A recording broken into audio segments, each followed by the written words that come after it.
Hey guys, it's after hours and I'm on a personal project of mine. So we're setting up a home and it generates a lot of boxes.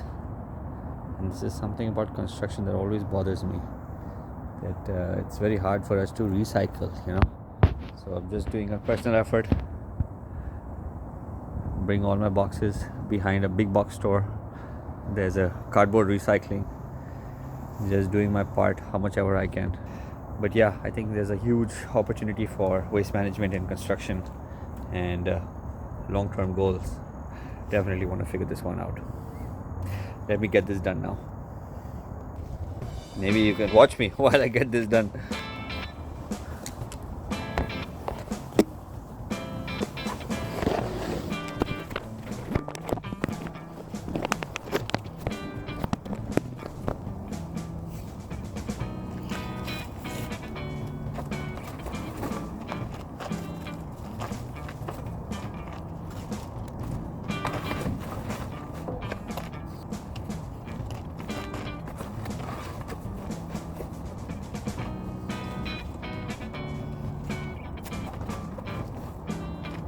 So finally done, guys.